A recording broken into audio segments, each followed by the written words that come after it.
now. Proceed to checkout. Oh, gotta put in. I took my dad's Kindle tablet away from him because he hasn't used it in months. You sound like a dad. Well, I mean, it's just been sitting on a shelf for pretty much this entire year. So I'm going to figure out how I can get my free books and do the Audible channels and stuff like that. Did you know they added a benefit to Prime where you can get Audible channels now? I did not. Really? Yep. Ooh. Okay. And what's an Audible channel? I don't know because I haven't done it yet. It's either selected books or maybe they serialize Audible books. Like I say, I've not done it yet. You know, that might be a neat show to have because so many people do Prime. We could just talk about Prime benefits. That's a great idea. And say, if you don't have a Prime account, you can sign up. I don't know if I get any benefit off of that or not. Probably not, but I mean... Well, the show from last week, the freeze frame that it picks, you know, it just kind of picks a random one, usually within the first third of the show, is me looking all kind of wild-eyed, like Jim Jones kind of wild-eyed. And just draw a swastika on that forehead and you're good to go.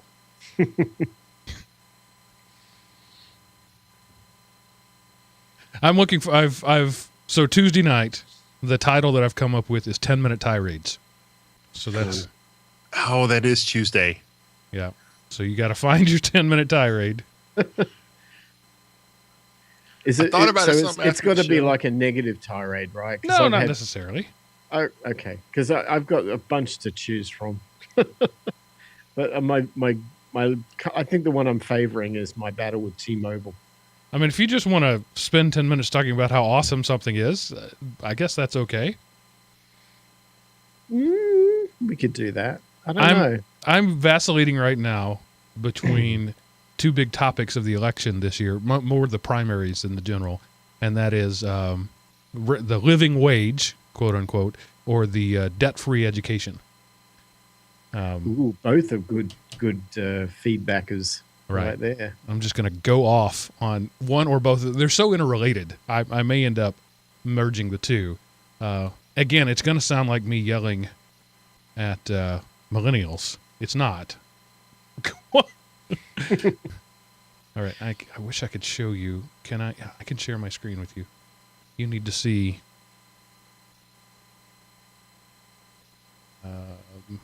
Where's the button to do that? Oh, I guess I can't in this anymore. There we go. Share screen. Talk about picking a bad freeze frame. This is... I don't know. I mean, it kind of goes with GeekRant. I wasn't even mad. I was just talking, and that's what it picked.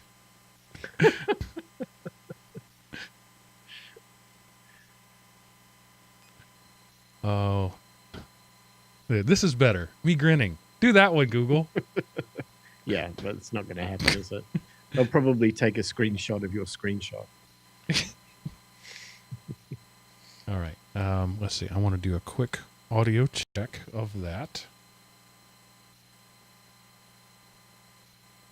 Check 1, 2, 3, 4, 5, 6, 7, 8, 9, 10, 11, 12. Quick Yay, audio counting. of that. You're too qualified to work in any menial job, Mark. Proved Check you 1, can 2, count 3, to 12. 4, 5, 6, 7, 8, 9, 10, 11, 12. Yay, counting. Of that. All right. So we have the sound. We have the video. And we have the kickoff in 59 minutes. So we must be quick. All right. Are we good to go? Start your local recordings. We're good. My recording has been initiated. Recording. You know, Star Trek, the original series, they had all that advanced technology. But still the computer sounded like this. Really? You can talk to me, and I can talk to you in natural language, but you have to sound like that? It's just funny. Imaginations. People don't think of what they think they're going to think of. You think? Anyway. I couldn't tell you, honestly. So this is 2 new shows in a row. Well, I guess it won't be because that one that we did won't be this one anyway. Wait, what? It's all news. The last news show we did won't be this one. It'll be last. Oh, one. news! Yeah. I was like, a new show in a row. I'm like, what do you mean? We haven't done a repeat shows. in a long time. So the one we're recording now is going out Wednesday, right? Correct. Mm-hmm. Okay, I got this. And then the one we're doing tomorrow will go out January 4th. Tuesday, Mhm. right? Not tomorrow. Yeah, Tuesday. Sorry. Okay. And then next week we're doing the listener spotlight. Right. Right. We have that scheduled. Yes. And then that's the last one for the year. Yep. Are we going to do the millennial thing on the guy? Is Well, that he asked what we wanted to talk about, and I said, well, it's kind of a listener spotlight, but if we want to continue the rants, we can do that. So I don't know. Defend your generation. Go. Arg. Rabble, rabble, rabble. All right. it's what we have to do to get new younger listeners? Attack them. Yeah. In New York. No. What am We I? need to give him. I think we'll title it "Participation Trophies for Everyone." Oh, I love it. Yeah, please, let's do that. Oh. That's brilliant, Sam. Okay. Now we're really going to start. Here we go. I need to scroll up here so I can. Have you done your power recycling? Oh, good call. The preemptive power cycle. Oh, which caused my Audacity to crash. Respect my Audacity. All right, here we go. 1, 2, 3, go. Hello, everyone, and welcome to the Geek Rant, episode 263. It's beginning to look a lot like something. Recorded December 11th, 2016. That's what year this is. And brought to you by Element OP Productions. ElementOP.com. Welcome back, ladies and gentlemen, to the only show on the internet where geeks rant. That's right. Just trust us. It doesn't happen anywhere else. I am your host, Mark, the Sultan of the Soapbox Cockerel, and joining me this week, as always, are your 2 stalwart co-hosts, Seth, the Gooey Kid Anderson, and Miles, the Aussie engineer. I'm going with that. Welcome. Hey, gentlemen. Welcome, one and all. When did you go to Berlin? Well, he kind of almost threw in just some German-esque sounding accent, so I figured I would throw it out there. But there is a castle in Germany that I can trace my ancestry to.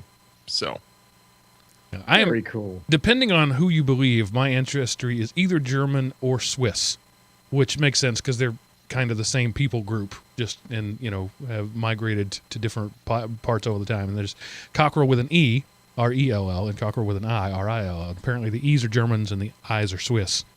There you go. That's as much as I know about my family history.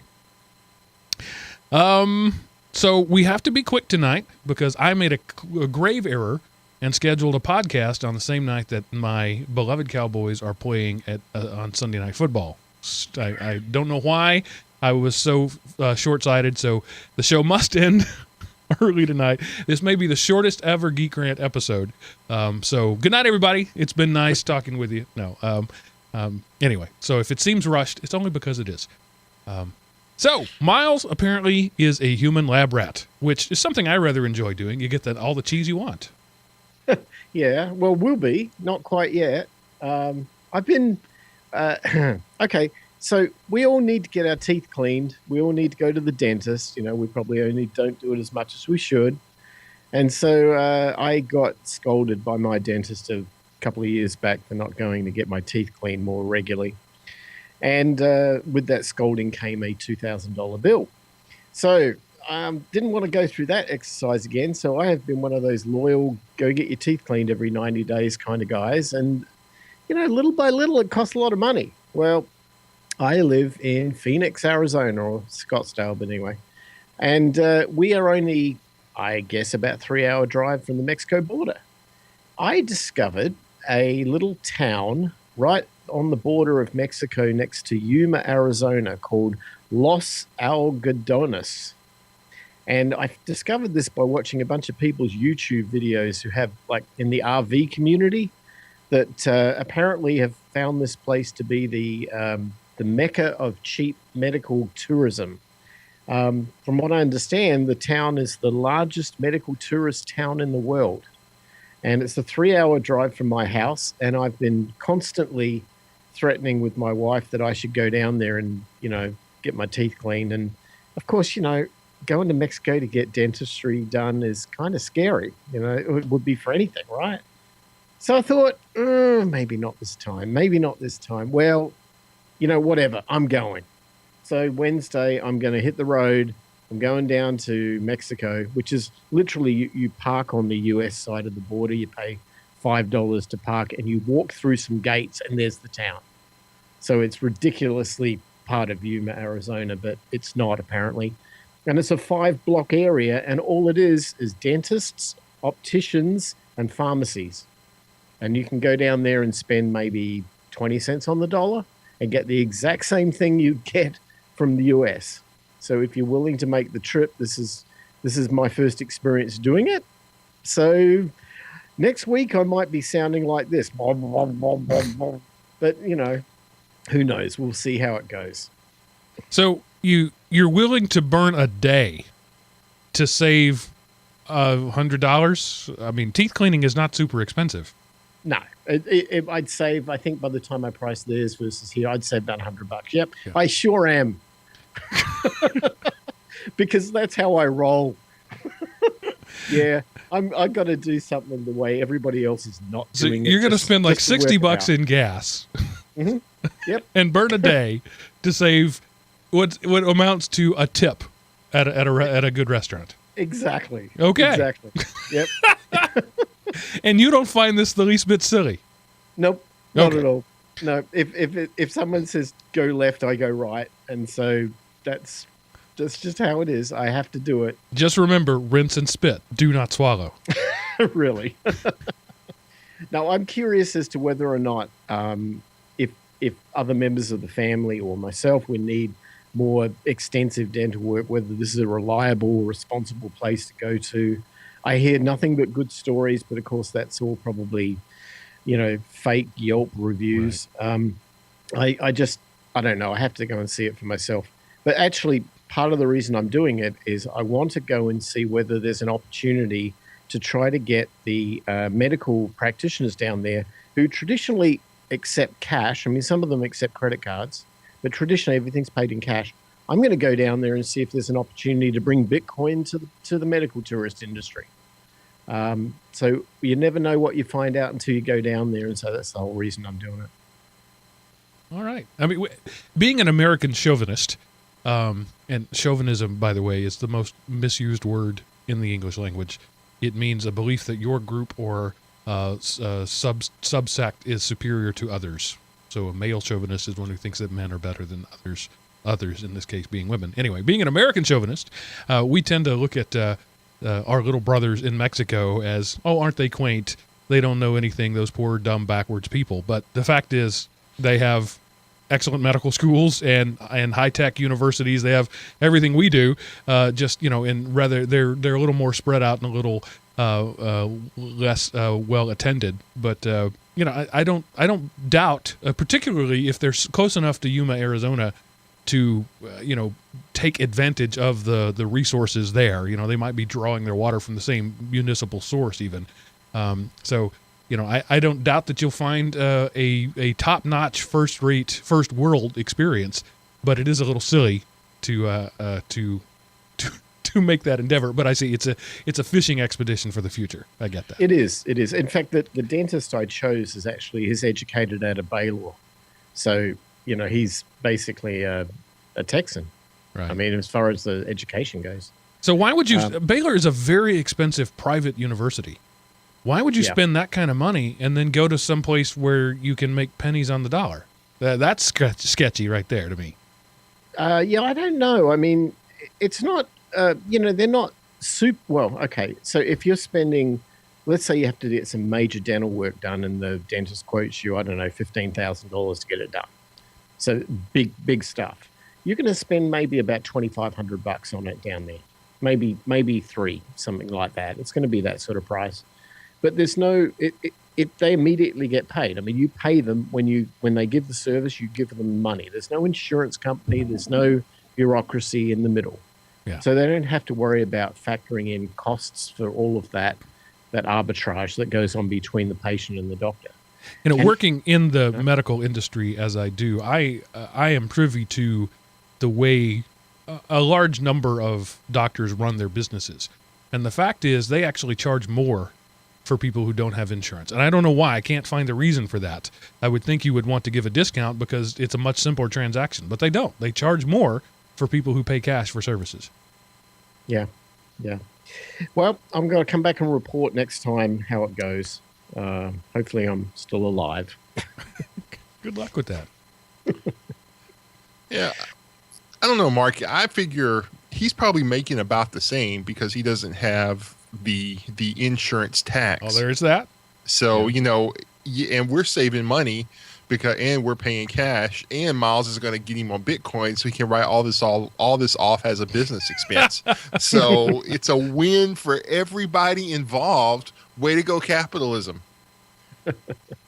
Capitalism, for all its evils, has saved more industries than it's ever hurt. That's for sure. Capitalism is what prevented Y2K from being a thing. It's true. And so, yep. Seth, you're a little farther from Mexico. It'd be about a 8 or 10 hour round trip for you, depending on what part of Mexico. Probably to get there. Yeah, because Austin is 4 hours. Well, it's 4 hours, 2 hours and 45 minutes if I were still in my youth. So, so maybe if you did that, you could save some money to feed your Bitcoin buying habit. Possibly. I don't know. I have become, maybe addicted is too strong a word, to finding deals online. I was in Dallas buying computers and tablets yesterday. Got some really good deals. Now I just got to figure out some way to sell them. Yeah. So when you purchase the supply without an idea for a market, that's kind of the backwards way to go. Well, but this guy was selling it's a pretty decent laptop for $30 because the hard drive died. And rather than get a hard drive and re-image it, he was just going to chunk it. But his friend said, hey, you can get some money off of Craigslist, and sold it for $30. And I happen to have a spare hard drive and SSD one at that. So I can throw it in there, and I figure make some money off of it. And then I got it's like a Samsung 700 tablet, i3 processor, 8 gigs of RAM. Or 4 gigs of RAM. Really, I'm thinking about making it my new tablet because it has the attachable keyboard, and then maybe selling my old one because I got it for $50. Really good deals. Yeah. So Craigslist for the win. Yay, Craigslist. Bill Gates famously sold products he didn't own. DOS, for example, he sold the product and then went and bought the product. So that's the capitalistic way. If you buy the product and then try to sell it, there's risk there. Of course, there's even more risk in selling something you can't deliver, but people don't like to talk about that. Right. But then, if you can't deliver it and you refund the money, what are they going to do? Oh, he gave me back my money. Yeah. Well, of course, he'll probably still get sued because we are breach of Americans. Contract. Right. But I was reading a book recently, Robert Kiyosaki's Rich Dad, Poor Dad. It's one of the standards. And he talks about buying a house and putting the mortgage up, and he essentially buys it for little to no money down, gets the renter to pay him a deposit that covers the no money down, and now he owns this thing. He's got a renter in there, and he counts that as an asset instead of a liability because now it's drawing. After I pay everything, it's bringing me in $50 a month over the the management fees and the mortgage and all of that. And I get the math of that. Technically, that is an asset, but all I can see is a giant chunk of risk. He's got a $50,000 mortgage there. That's a liability in my book. But I'm a poor man and he's a rich man, so maybe I should listen to his reasoning. Maybe I should not consider risk so highly. But there are a lot of people out there who will do that. They will leverage a risk and call it an asset, and that's essentially what you just did. You purchased an asset, but all I can see is the risk. So maybe I'm going to be poor my whole life because of that. But you know, it was like I didn't purchase a big asset. It's true. If worse comes to worse, I can give the computer to the church, or what I'm probably end up doing. You know, I've given away so much money in old computers and computers I'm not using to friends. What's one more? And for the two of them, including gas to and from Dallas, it's less than $100. And that can save you 83 cents on your taxes. So be sure to keep records of that. Yeah, no, I wouldn't say anything because I just give them to people. But it will be able to show, you know, like, because when I do taxes, I've actually sold stuff this year. So I'll have like cost of goods sold. So cost of goods sold will end up being about the same thing as goods sold. And so, you know, it'll come out as a net zero, just out my time. And what was I doing anyway? And just very quickly, I want to, there's no reason for me to do this. She never listens, but my wife and I celebrated our 22nd anniversary this weekend. Thanks for not getting tired of me yet. Oh, congratulations to you yes. guys. That's great. And of course, being parents of 3 children, we spent our anniversary doing kid stuff. There were 2 choir performances and, you know, that sort of stuff. And we have a tradition, the night we got married, our actual wedding night, the photographer we had was a very good photographer, but he was a perfectionist. And perfectionists, as you know, are not speedy people. So by the time we got to the reception, after having had all the photos taken, they were pretty much done. And we cut the cake and everybody left. And so we got no food at our own reception. So on the way out, because it was eaten, on the way out of town, we stopped at McDonald's. And our first meal as husband and wife was drive-through McDonald's. So 21 times since then, we have stopped at McDonald's and gotten the same drive-through meal on our wedding night. So not only is it a tradition and I get romantic points, it's also cheap. So so that's what we did on the actual wedding night. We drove through McDonald's, bought the same value meals because McDonald's doesn't change and you can do that 22 years later. So that's when I tell people, you know, what are you going to do for your wedding night? Oh, we're going to go to McDonald's. Really? No. Then I tell them the story and they're all like, "Aw." So it's a win-win, guys. If you can orchestrate that, I'm telling you, you get to be romantic and you get the cred for no money. Just make it happen. Let me add to that there's about a 1 in 20 chance that you can orchestrate that. Well, that's true. No, because you see now anybody can take this story and share it, and then their wives will think, "Oh, that's cute. We can do that." And then when we have kids, they'll be able to join in the tradition. So all you've got to do is share Mark's story, and then they will be mad at you if you're not sharing it with them on the way to McDonald's. So that's a good point. Or it doesn't have to be McDonald's. It can be your in the town where we lived. McDonald's was the fast food restaurant, so it was the only option. But you know, if you know, Chili's is your thing, you know, whatever, just plan ahead and make sure that your first meal as husband and wife is something replicable and cheap, and then it becomes a romantic tradition too. Yep.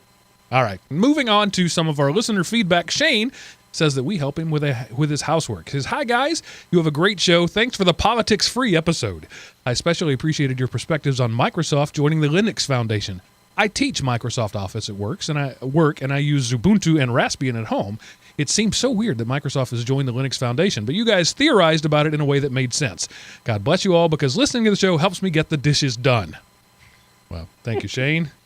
Making mundane tasks slightly less mundane since 2010. Yeah, there is a dishwasher. They invented those things a while back. Well, in my house, we must wash all dishes before they go in the dishwasher. Oh. I don't understand that. It's one of those minor arguments we've had for 22 years now. She's like, did you rinse those dishes? No, we have a dishwasher. Well, it won't get clean. Then I'll run it again. It's a dishwasher. But you see, the old dishwashers could only rinse clean dishes. They should have been called dish rinsers. They were sterilized.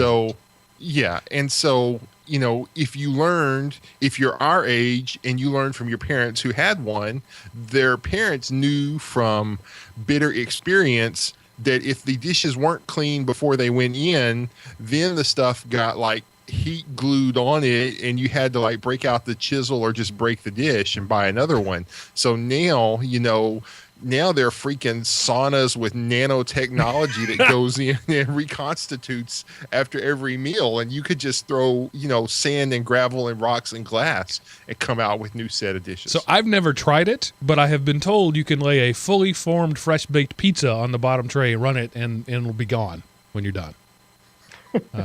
In a good dishwasher. I did see when one of those how it's made type shows, they were testing, it was the Disposal brand garbage disposal.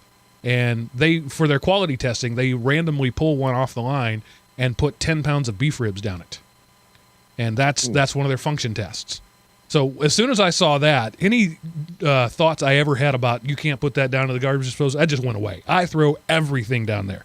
The other day we had we had a party at my house and a guy brought like 12 pounds of chicken wings. That's a lot of chicken wings. Unfortunately, it was too much and they went sour before we could eat them all.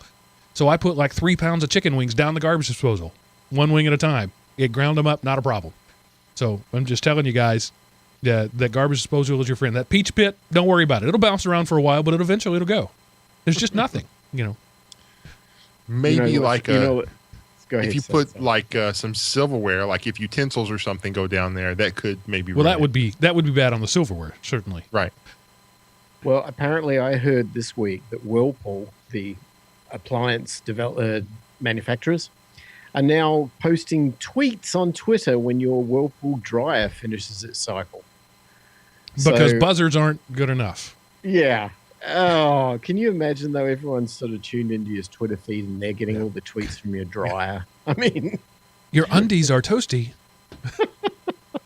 All right, moving on. Dave says you don't have to leave home to go to a cafe. Says, regarding Miles working at a cafe, if you want a similar effect but don't want to burn gas to get there or pay for coffee, try searching on YouTube for ambient sounds, or in Miles' case, ambient cafe sounds. And you'll get a whole raft of sound scenarios you can pick from. When I found some I really like, I download them with a YouTube DL to get the video file, and then I run this bash script, and I love this. This is an email with a bash script in it. To turn it into an MP3 file, I can run at will. Requires FFmpeg. So clearly I'm not going to read the whole script on the podcast, but that just made me laugh. That's the kind of listeners we have. They send us bash scripts through Gmail, and why not? Dave, he's been around since the Everyday Linux days. He rocks. That's what I'm talking serious geekdom right there. So if you want that, I'll forward it on to you, Miles, and you can you can download and convert it to an MP3. I'll listen in my headphones to the sound of the cafe while I'm in the cafe working. There you go. That freak me out right there. You just need to record sometime, your own sounds, but then that requires efforts and. So yeah, that's occasionally I do like a white noise generator because sometimes music is too distracting, and the people around me are too distracting, and I just need something to block out the people around me. So I have some noise canceling headphones, and every now and then I'll just put on a white noise generator just to tune out the world. I'm in coder mode right now. There's I forget which one it is. There's an illicit Google Chrome or Firefox, I don't remember which plugin, that will actually take a YouTube video and just pull out the MP3 of the audio. So, but then you don't get to use a bash script. So, frankly, I'm more inclined to do it Dave's way, just because Linux.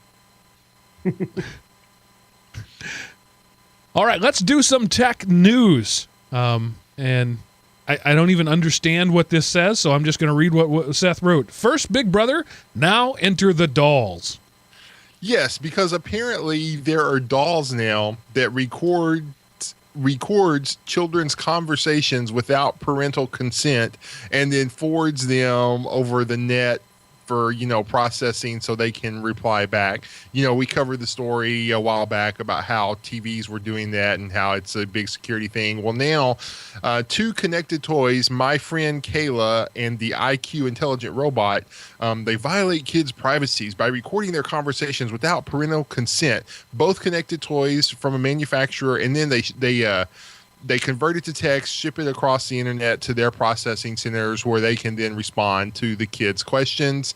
And anyway, it's just kind of like, I don't know if I want some device recording and storing conversations that my kids have in their room. And, they may or may not get anonymized somehow, but I think that's a little on the creepy side. Oh, seriously creepy. Who ever thought this was a thing? Oh my gosh. I'm totally on the other side of this, guys. This is not a thing. This is not a big deal. Okay, for one thing, these electronics are too dumb to be recording all the time. They don't have that capacity. Just like Siri or Google now, there's a trigger phrase that you say, or maybe a series of trigger phrases, and they're only able to record seconds, not minutes. They're not going to record your two siblings having a long conversation. And then they're sending that off to an algorithm that converts it to text so that they can respond back in the appropriate way because they don't have the processing power on the doll. This is much ado about nothing. And The Verge here engages in some salacious, if you even want to call the word journalism, to say, what does it say? What's the exact? Oh, I forgot. I've lost it. It's something Fud? that I found. It's disconcerting that they're sending your child's conversations off to a defense contractor. Well, that's just stupid. If just because, the firm, the app requests, the problem is that the app never requests parental permission to do this, and that's what violates the Children's On and Privacy Protection Act. Okay, I give you that. That's a true statement. A child cannot, by U.S. law, enter into a contract, and so a parent must do it. And if you're going to be recording something, you have to give permission to do that. I get that. But then it goes on to say that it's Nuance, which powers Siri and among other things, and because Nuance is also used by other people, it basically says that you're sending all your kid stuff off to the Defense Department. Okay, this is stupid, but whatever. It's Colonel Chucky. What was that show? Toy Soldiers? Yeah. None of this bothers me, and I'm usually the first one, particularly when it's for the kids. I'm usually the first one to jump in on this, but because I know that a cheap doll is going to have cheap electronics in it, this doesn't bother me, and because I know that my expensive phone with the first generation processor with the highest end stuff, how dumb it is, I'm not bothered by how smart this cheap doll is going to be. Okay, so again, I just think it's a little creepy that such a thing is there, and like I say, I wear a tinfoil visor all the time, and apparently it's not so much the stuff in them; it's the Bluetooth that communicates with your Android or iOS app. So I don't know. It's creepy. It's creepy. Okay. Next thing you know, the eyes of the doll are going to follow you around the room too, and then it will start walking and following you. This is the first step. Don't you want to protect your kids, Mark? I just think it's a interesting slope. That the only one of us who has children young enough to be using this doll is fine with it. Oh man! So if it's an inside job, but the insider is no longer inside, what is that? Is that now an outside-inside job? Is that an inside-out job?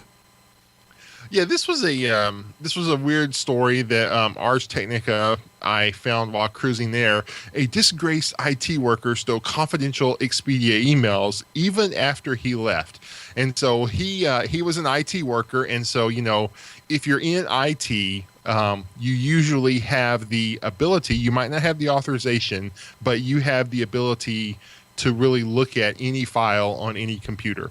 Depending on your level, some of it might be restricted, but he was apparently accessing like VP level and super investor level emails and was then able to act on that data to buy shares of Expedia stock before announcements went public that would drive up the stock, and he could then cash out.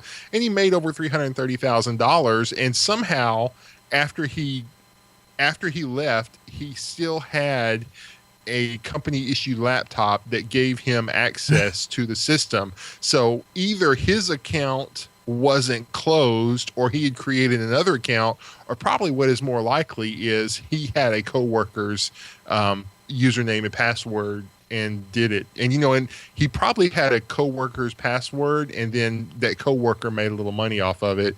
That would just be my conspiracy theories flying. But just an interesting story. So even firing someone doesn't cut off their access. Well, if you're incompetent, it doesn't. Right. It's an interesting one, isn't it? I mean, each state has different laws in regards to digital forensics.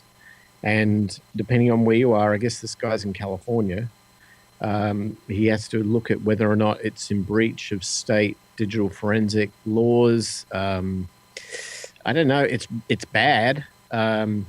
It's bad. You walk away from a job, you give it up. I mean, that's just the way I look at it. But if he's outside of the firm and he's a disgruntled employee and he's using information to gain while he was on the job, a la access to people's private emails or private insider trading data, etc., yeah, that's wrong. That's wrong. And the downside of these sorts of cases is that we're very lucky right now in that network engineers, DevOps people, sysadmins, that sort of thing, not having to be licensed by any federal or state-based, organization at this point in time.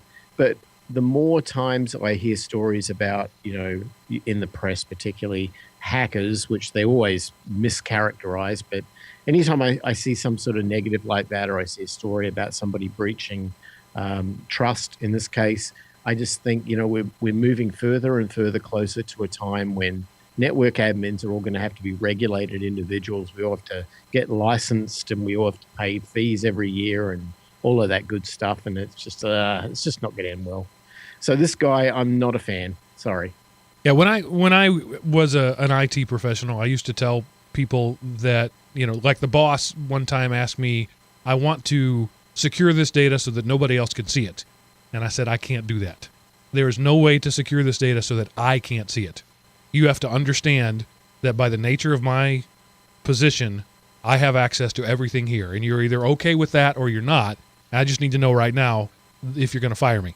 This was like 1998. I was having this conversation because it's just the reality that these low-level guys have access to everything by the nature of their job. There's no way to not give it to them. Now, you can take steps to make sure they don't have it after they left. But what's interesting here, this fellow's name is Jonathan Lee, L-Y. I don't know, Lee or Lie. He pled guilty to securities fraud because what he did was insider trading. By definition, he made stock trades based on information that was not available to the general public. That's insider trading.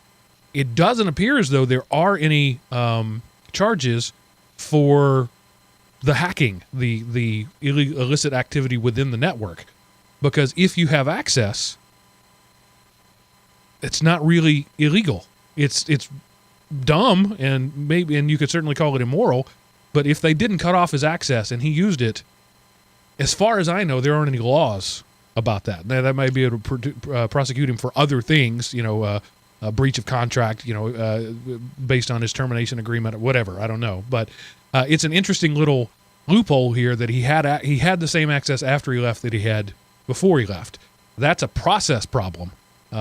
And definitely something that needs to be cleaned up. But I don't know that it's actually against the law to use access that you have. You know what I'm saying? Yeah. And it might be a case where if it went to trial, then what he did would be the court of public record, and they might not want the publicity of the fact that, their gateway routers was admin for access or something like that. So...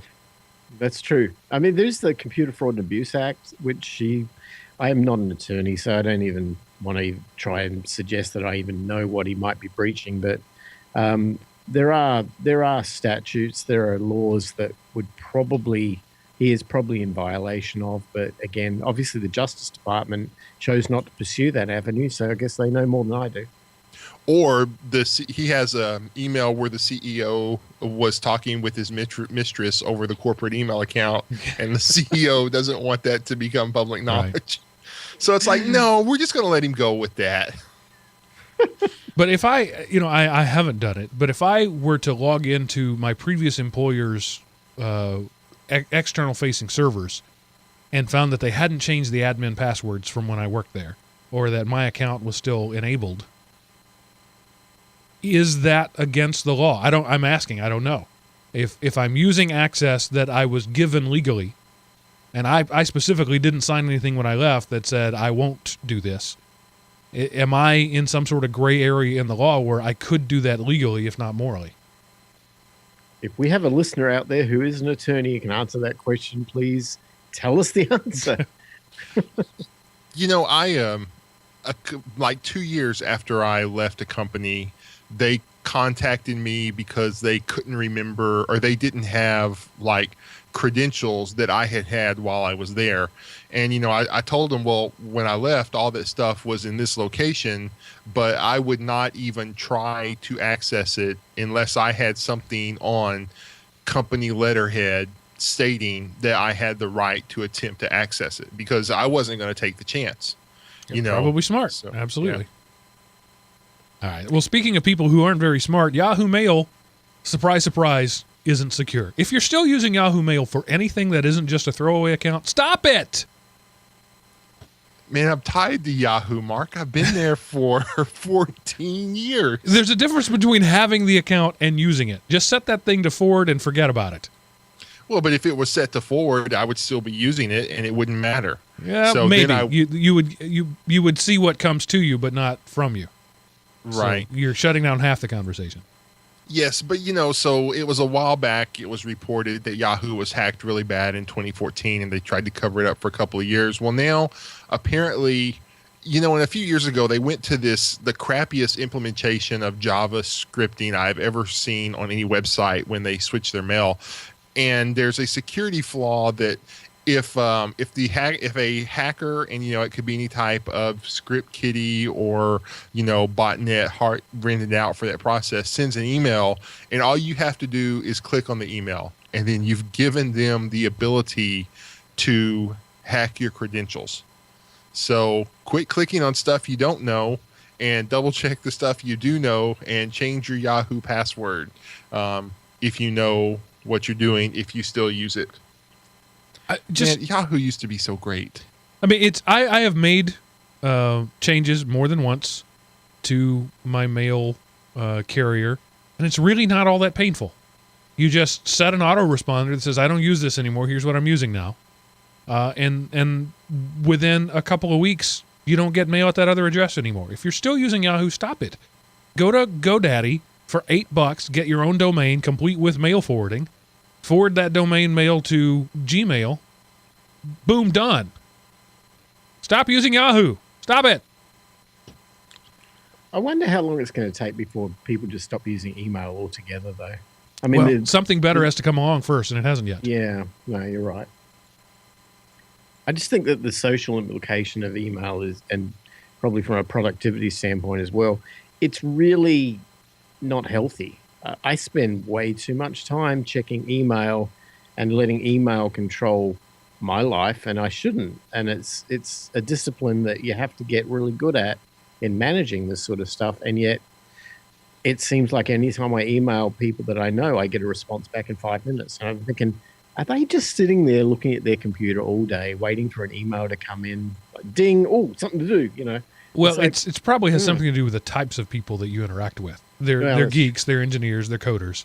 Yeah, they are. That's true. I mean, for my work people, that's true. I can send an email to my wife, and sometime within the next 10 to 12 weeks, she'll see it. So it just depends on who it is.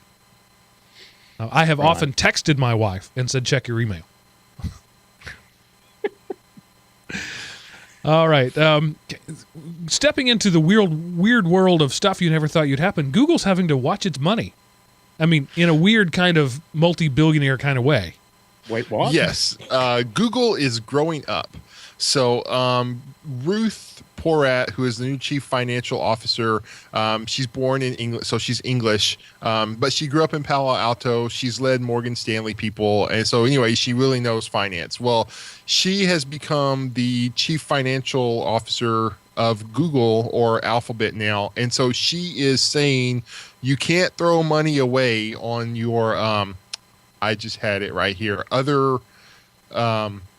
other bets. That's kind of like Google's moonshot program. Right. And so you can't just throw money away there. All these things that may make money in 10 to 15 years, you have to show up making money in 5 or no funding for you.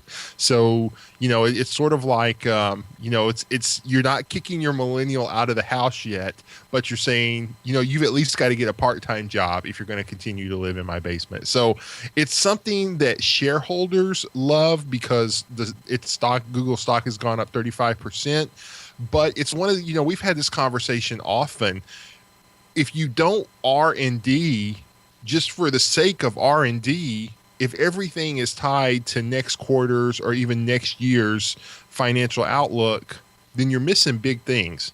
We have the internet the way it is now because when Xerox was the big daddy of networking, threw tons of money into their Palo Alto research center, and look at everything that came out of that because they literally just were throwing money at it, and boom, we live in the 21st century because of them. And so Google was one of the few companies that just had the cash to burn and was doing it.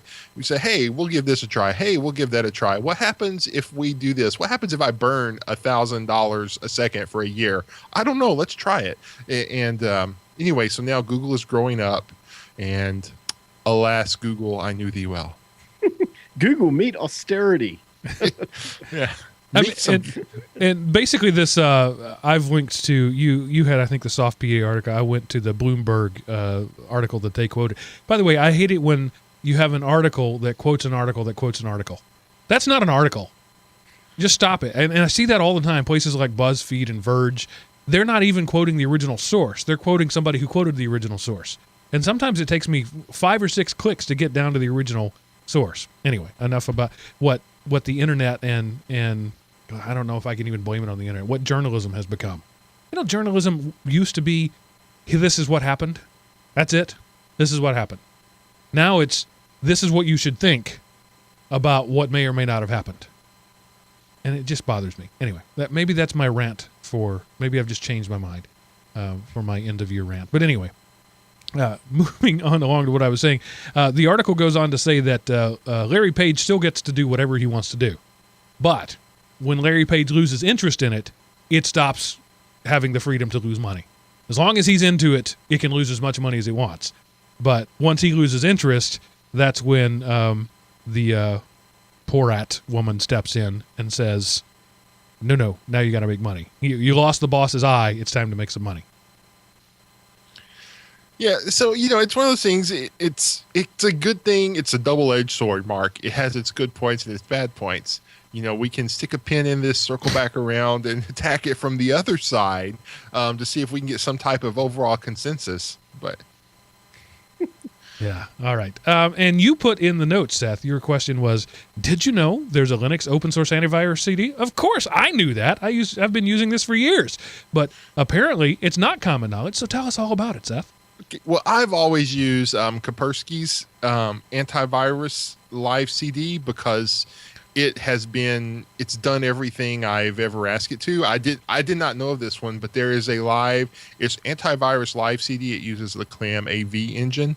And so it's if you're not familiar with the concept of a live CD, or you could use it on a flash drive because, apparently you're not supposed to use CDs or DVDs anymore.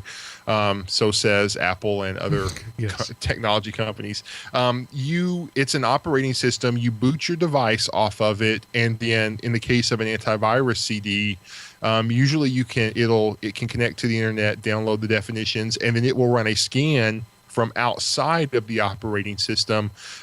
It's able then to detect some things and get rid of some things because a virus can have its hooks so into the operating system that from within the operating system, you can never get rid of it. So this is a way to do a deep clean on a device that you didn't want to, the technical term is nuke and pave, that you wanted to try to fix or repair, or you needed to access it because of some app. So that's a live CD in a thumbnail 2-cent version. And if you're all for the open source and you think, closed source companies are the devil, Richard Stallman might like this one because it uses Clam AV. So here's my problem with Clam AV, and I will preface this by saying I haven't looked at it in about 5 years. Maybe this is no longer true. But when I was actively involved in that world, Clam AV was, in my opinion, something that did more harm than good, because it was only a virus detector. That's it.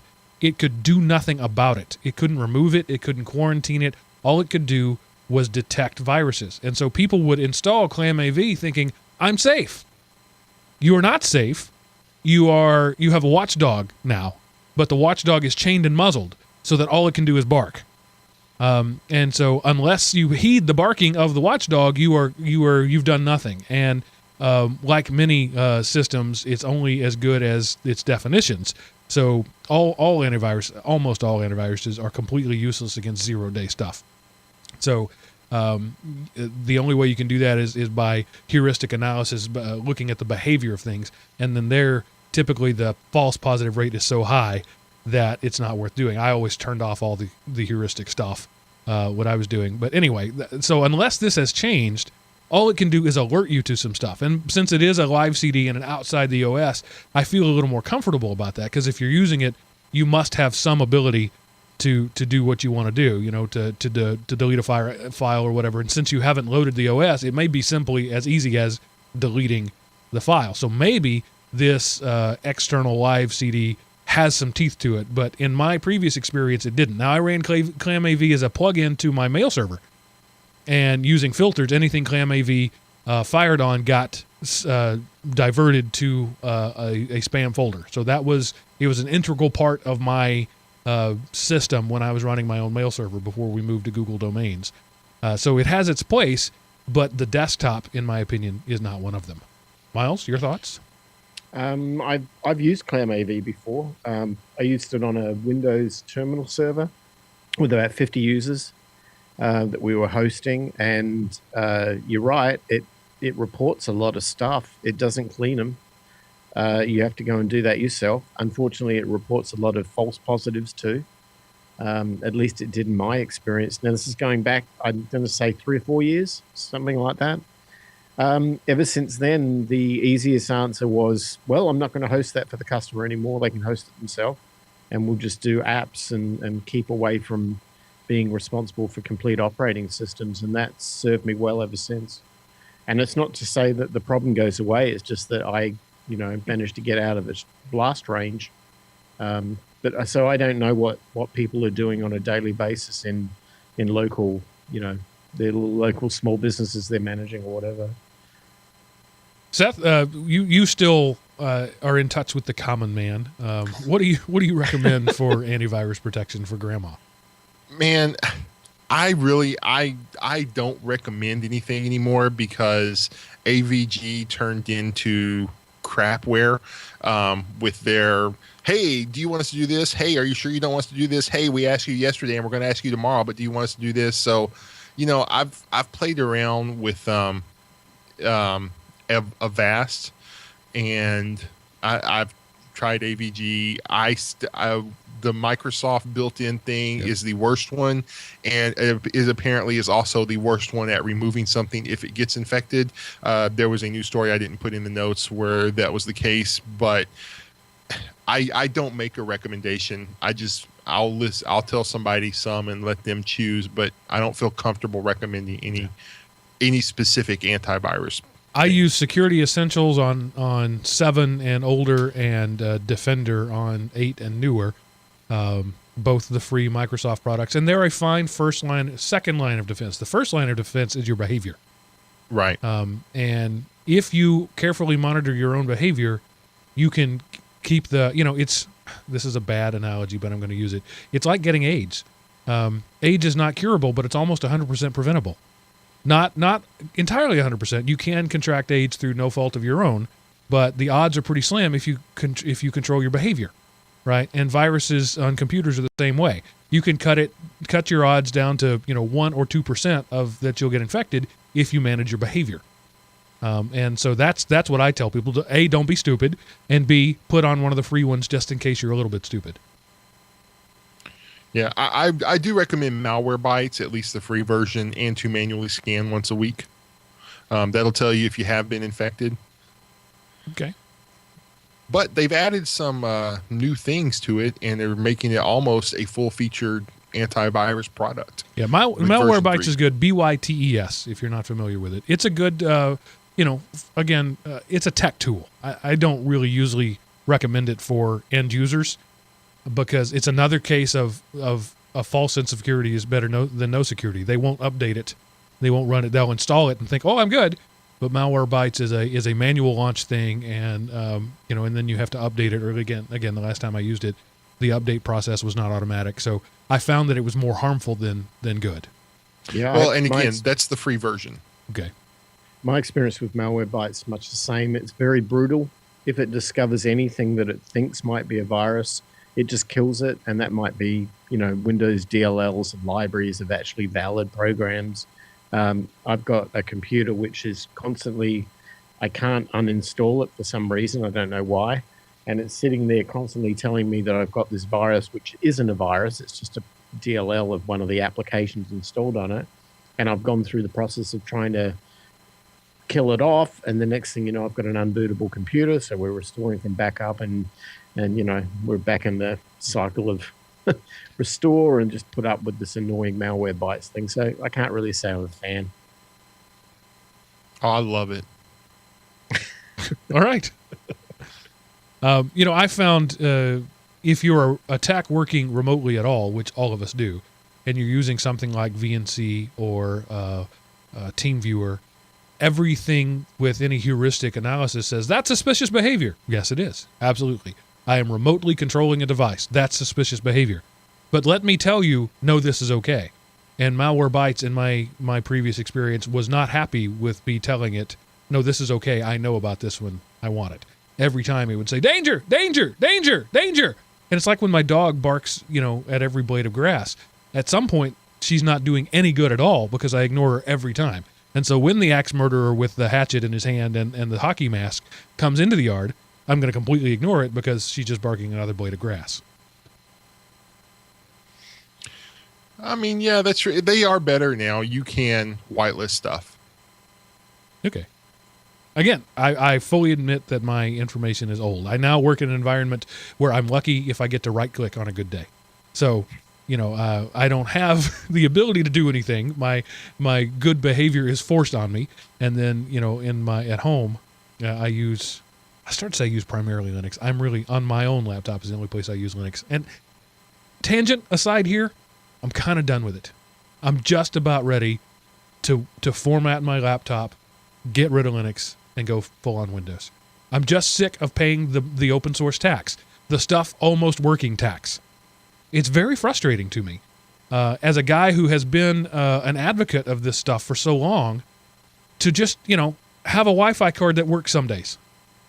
And, and not be able to do stuff just because. And you're really paying a heavy open source tax. You do get certain freedoms. Like, for example, when I rip DVDs using Handbrake, it's a lot easier in Linux than it is on Windows. And there are other things like that are a lot easier. But I'm just almost ready to just wipe it out and go full on Windows because I'm tired of being, I don't mind being Microsoft's beta tester if it gets better. I'm a Linux beta tester and it hasn't gotten better for years. I'm still dealing with the same crap. Broadcom Wireless, for crying out loud. How long has that been around? How many decades have we been having to tell people, oh yeah, don't use Broadcom? What? I shared a cab in CES last year with a guy from Broadcom. It was so hard for me to hold back. Maybe you shouldn't have. See, Miles, if you would have went off on him, it would have been fixed now. So it's all your fault that Broadcom doesn't work. Sorry. Yeah, it just, and if you want anything more than basic graphics, don't use an Intel. That's fine. Let me just don't use the single most popular graphics chip on the planet. Yeah, that's fine, because that's okay. No, you're Sorry. right. I mean, hardware drivers are the killer of Linux. I mean, whether it's an NVIDIA card and then you've got to find the right version of the right driver that's not going to brick the computer, or it's just finding some manufacturer which everybody else seems to know about, and then all of a sudden you can't use that network driver or that. Yeah, I get it. I get it. It's painful. We've covered this at length. This is not Linux's fault. This is not the open source community's fault. It's the vendors being so super tight-fisted about their code that they won't even, let the developers write a driver for it. I get that. But understanding it doesn't make it better, No, it doesn't make it less painful. I mean, you at the end of the day, you're the ultimate, it all rolls down the hill and ends up on your desk. And I get that people don't want to do that. I'm much the same, but I've kind of gone the opposite way. I've taken Windows and I've virtualized every Windows machine I've got. So I use RDP to access it because I'm just sick of having to restore the thing all the time when it gets infected by something or it gets some malware installed on there because I downloaded something from SourceForge and it installed something I didn't want it to. And at some point, I feel like I'm going from one world in which, it's painful, but I can control, to another world where it's not so painful, but I have no control. And I'm just one of those control freaks, so I tend to stay in the Linux world, warts and all.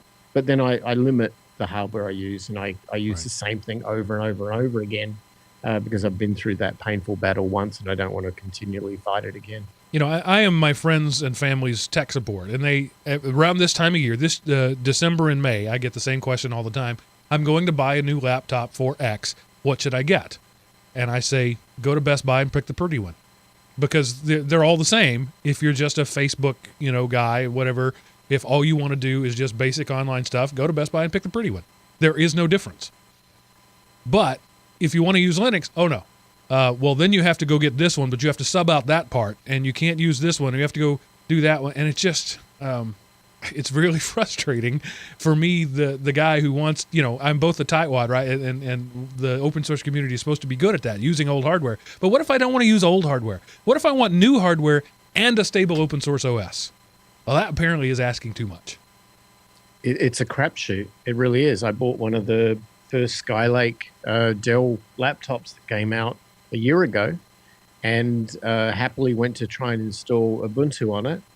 And I could get certain versions, certain derivatives, and others just wouldn't work. They just lock up, or the video wouldn't work, or half of the peripherals that I bought thinking, wow, this is great. I've got, USB type C and all that good stuff, and then nothing's working.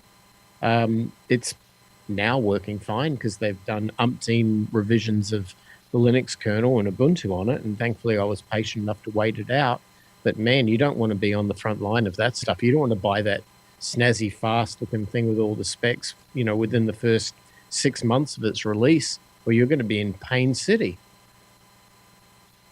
But, that's like the same thing as like Apple. Everybody knows not to download the new iOS when it first came out. And, don't download the service pack for at least a month with Windows. So it doesn't matter. That's not a fair comparison, Seth. Yes, it's not a good idea to put new software on old hardware. But I'm talking about going to the Apple store and buying the brand new thing and it not working. And, that's what you can't buy the brand new thing and run an open source operating system. You just can't. It just doesn't work unless all you want is the command line. Yeah, Apple stuff will work. When you buy it, it'll work just great. But if you've got an investment in software, past software like I use, audio processing tools, or you might be running Premiere or Final Cut Pro or something like that, and you've spent thousands of dollars buying this expensive software, which in its day is remarkable what it does, but you then find yourself in the next version of Mac OS X or whatever it might be, and then everything just breaks, and somebody's there sitting going, yeah, sorry, it won't work. You're going to have to buy the next version, and that's going to cost you another $1,000. Sorry, that's not good enough, because I didn't want to have to buy the next thing, but what do you do, right? And that's the downside. I'm ranting in advance, but yeah, it happens on everything. All right. Well, I will remind you once again of something that I've brought to this show before, but I'm going to jump on Seth's link and point you to a song called "Every OS Sucks" by Three Dead Trolls in a Baggie. If you just Google "Every OS Sucks," you'll see it. It was several years old, but it's as true today as it ever has been. Yeah. Go ahead. I was just going to say, everything comes with a trade-off. There, unfortunately, you can't have your cake and eat it too. You can eat yesterday's cake or get today's cake that might kill you. You're going to overpay for the brand newest thing, I mean, I understand that, the open source free software, the trade-off is you don't get the best of today's technology, and some of yesterday's technology you can't use either. But if you go new, you're paying out the nose for it. So, which do you want? Which pain do you want? So, okay. Again, all of that is true, except that my complaints are about a 4-year-old laptop. This is not new. It's just nobody's cared to fix it. And so I've been that's the capriciousness of open source. Unless some geek takes an interest in it, it's never going to be fixed. And this is an HP model that millions of them were sold, but apparently I'm the only one using Linux on it. So nobody cares. It wasn't a high-end, right? So the geeks look at the high-end stuff and, ooh, I want that. I'm going to make it work. So you're better off buying the high-end stuff 6 months later or buying, the super, super cheap, the Chromebook stuff. But if you buy a mid-grade device within 6 months of its release, you're just kind of out of luck. And that's the position I'm in, and that's why I'm just so frustrated. It's not getting better. And I keep installing new OSs, new versions of the same OS, new different distributions, hoping it'll get better, and it's just not. I updated Mint, and something that had worked now doesn't anymore. And something that didn't work now does. So it's like whack-a-mole. I remember that happened to me when I had my little classmate PC and I had Ubuntu. I was running the netbook remix on it. I updated it, and all of a sudden, the update killed my wireless because they dropped support for that model. And if this goes back to what we say, the geeks aren't going to pay for stuff, so the open source developers aren't going to develop that because they're not getting the money for it. So if people would pay for what they used, then there would be more money for development, and we wouldn't have these problems. So it's everybody's tightwaddness exacerbates the existing situation. And Linux has such a small market share that we don't really rank in terms of the manufacturers. They don't, I mean, that maybe on the servers we do, but on the desktop computers, they really couldn't care about us. If it works for Windows 10, that's good enough for them, and they'll ship and move on to the next thing. We kind of have to, get the scraps, and hopefully we can work it out ourselves. But Mark's right. If they don't release the source of their drivers, NVIDIA, how on earth can the developers deal with this stuff? How can we keep on top of it? How can we be offering a competitive alternative? It's hard. Here's a conspiracy theory for you. Microsoft and Intel, Microsoft pays them to specifically not develop it for Linux because they don't want to lose their last place of dominance. How's that for a good conspiracy theory for you? Yeah, I don't think it works, but sure. It was Adobe Premiere. So it was back in the day when Adobe Premiere was king. There was a big push to get a Linux version of it. And Adobe actually came out and made a statement. And the statement was, we've done the market research, and they, good on them for having done that. And what we've discovered is that the market for a Linux version of Adobe Premiere would net us less profit than it would cost us to make it by hiring in-house developers. And I believe that they were right about that. And good on them for coming out and saying it. And it was, A, there's not enough of you, and B, the ones that are out there don't pay for stuff. So there's just no reason for us to go hire a development team to port this code over, because it would be a lost leader for us. Yeah. Yeah. All right. I mean, yeah. Yeah. Miles, you were going to say? No, I agree entirely. I mean, I look at Adobe as being what's left of that company now in product, and it's really Photoshop. Yeah. I mean, at the end of the day, it's all the creative suite, or whatever they call it now. And it's never directed itself towards Linux at all. But now it's cloud-based, and it's that Screwing has a service model, so they can take the same amount of money they were making before and triple it by charging you per month. So, they don't have to do any more work. Again, the exact same thing we want to do. I want to maximize the return on my investment for the work I do. we can't be mad at the companies for doing that. Microsoft could make $100 or $400 one time by selling you a version of Office, or they can make $120 a year in perpetuity for selling you a version of Office. Yes. Well, if I was a person, I want the one that makes me the most money. Yeah, I wonder. We've had personal computers have been around since, let's say, 1980. I mean, maybe the IBM PC might have been the first sort of generally used machine that people started to take on. So maybe early 80s. I mean, certainly it's been around earlier than that. The hate mail can stop right now. I know that. But as far as only the Mark average, gets hate mail. oh, okay, sorry. The average, home computer sort of became a thing somewhere in the early 80s. Back then, the licensing for software was kind of a magical thing that nobody really knew. And I remember the old Bill Gates writing letters to computer clubs in the 70s, lambasting against them giving away software. So I think software as an industry sort of grew from nothing into something. Maybe now it's matured enough where it's probably things like this whole subscription model, and you don't own the software, you only own a license to use it, and you're not allowed to see what goes on inside it and all that. Maybe it's time for us to get over that. We've already established that software is a thing. There's an industry, people who make good money in careers writing it. Maybe it's time now to start moving forward and think about something else. Because I don't think the legals on it really have solved anything other than made a small number of people a lot of money. Well, tell Hollywood that. They're still persecuting their loyal customers. And it just, that's the way it's going to be. Yeah. I don't know why. I don't know. Anyway. The lawyers are getting paid whether they're working or just on retainer. So they're not on retainer, they're on salary. So if you're paying the lawyer, go sue someone. Anybody. Sue somebody. It's like, okay, because there's this cost benefit analysis. If you sit in that chair and don't do anything, how much does it cost me? It costs you $250,000 a year for me because I'm a top dog attorney. It's like, okay, if I have you do 10 lawsuits, how much does that cost me? It costs you $250,000 a year because I'm a good attorney. All right, I want 10 lawsuits. I don't care what they are.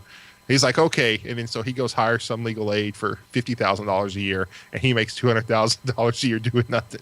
So, it's the American system at work. Yay, capitalism. Go USA. The downward spiral, people. All right. Be a good rant.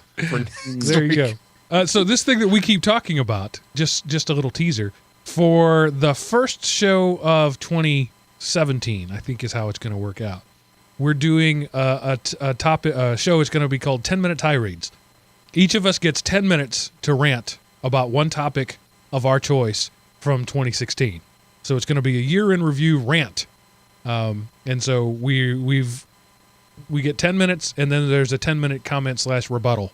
So it'll be roughly an hour show if we can stick to the actual 60 minutes.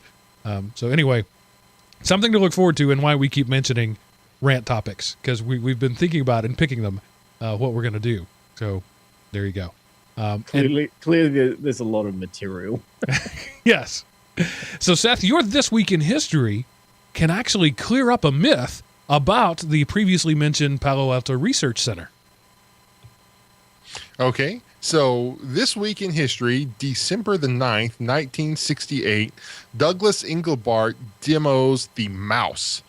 He and his team of researchers present a 90-minute public technology demonstration, including such innovations as hypertext, video conferencing, but most famously, the computer mouse. This is the first public demonstration of the mouse, witnessed by about 1,000 computer professionals in attendance. That happened this week in history in 1968, before we walked on the moon, I think. Wasn't that in 69? Yeah. Yes. Okay. And about 5 years before Palo Alto Research Center got kicked off. So lots of people have said the line, myself being one of them, that Xerox PARC invented the mouse. They did not. Douglas Engelbart, I believe, did work for PARC at some point in his career, but the mouse was already a thing. So there you go. Now you know. Maybe they refined what was there and made it viable. Because, just because you demonstrate something doesn't mean that it's ready to go, because they've demonstrated you can freeze something with sound waves, but yet my refrigerator still uses Freon. So No, it uses L134. It's not Freon. no, I have an old one. I think it uses Freon. Wow, that must be really old. Or a refrigerating gaseous substance. How Yes. about that, Mr. Yeah. Pedantic. Whatever. Pedantic man. Interesting side note, the way you make things cold is by heating up the cooling element. This is true. A compressor heats up the gas, and then that's what makes it cold. Google it. It's kind of cool. So Seth, now, what do you have to lower my productivity in this week, last couple of weeks of the year when everybody's productivity is frankly pretty low, so that you Okay. look like a better hiring option? This one might do it. This is a link. It's called Space Plan. You go and you click on it, and you are basically in this little satellite orbiting this thing, and you have to generate power to get systems going to do something. So I am currently trying to come up with enough power to build a landing module so I can go see what's on the planet below me. And there's this button you click on. You start off with this little kind of a crummy solar panel, and it generates so much power. You can click on this button to produce more, and then you can buy things to increase your power gains and all this kind of stuff. And so anyway, it's basically a pointless time wasting website that you don't know what happens, because you have to follow the word outputter to know Yes. what to do next. So like I say, and it can be pointless. It can, because, some things you have to have certain stuff before you can do other stuff. And it's just, it's pointless life much. So it's perfect for me. It is Yeah. kind of interesting. So you have a word outputter and a thing maker, and And an ideal lister. It makes funny noises. I have it muted. I don't hear that. So basically, you start out by clicking the button on the left several times. That's it. You just- Well, you see your little Hopper R type above it. That's your energy, and you'll Right. notice it goes up slowly when you're in the sun, and then as you click on this thing, you can spend your energy on things on the thing maker, or you can spend them on the ideal lister. And certain things, you need certain things before the ideal list is there. The ideal lister makes the things you make more effective. And then hey, I just got my 3 million watts of power, so I'm building the pod module. Woohoo! Yes, Some imagination is required.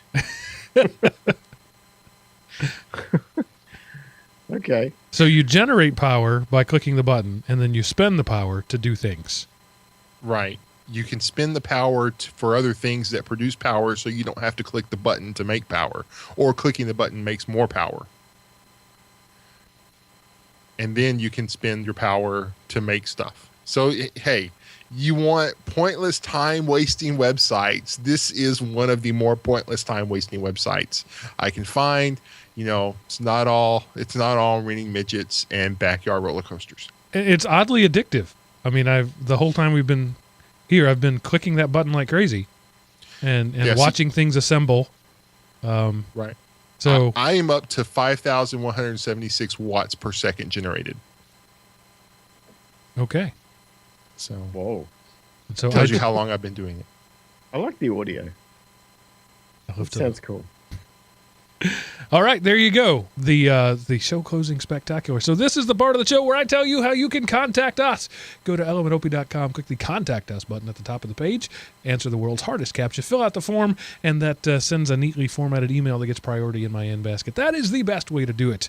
However, you can also send an email to GeekRant at elementop.com, lest you fear that I am filtering the messages to your stalwart co-hosts. Or you can call 559-IM-OPI. Leave us a voicemail on our Google Voice box. We haven't had one of those in a while, and we will play it on the air. We love to hear what you think.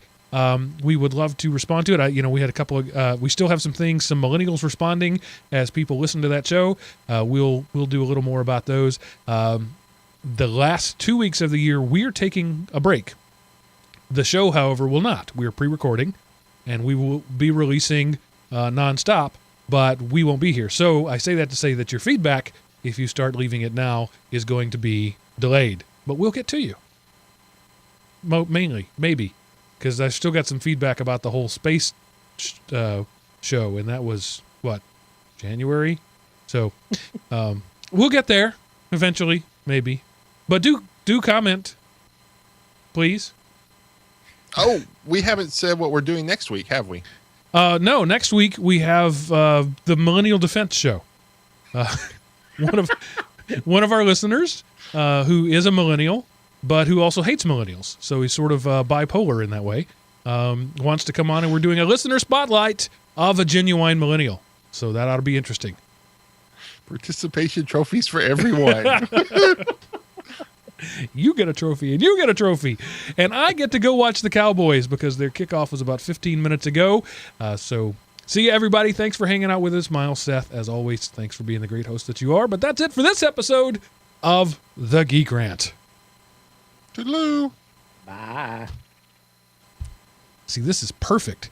Now I can go back and skip through all the crappy commercials, and I won't get caught up until toward halftime, and then I'll skip over most of halftime. So it's kind of nice, actually. Dude, I got to figure out what happens at 7 o'clock because, like every clockwork, time, yeah, it's not this computer, and I can't find anything in this church that is happening at 7. And it's just Skype. Hangouts are fine. Is that the cutting it? And it's not cutting in and out like it's garbling some of the audio. Because I'm hearing that. No, he just loses connection every week at exactly 7 o'clock. Okay. Well, we're all recording locally. I guess we're all good. Right. Yeah. Yeah. I'm going to stop the stream. Bye, YouTubers.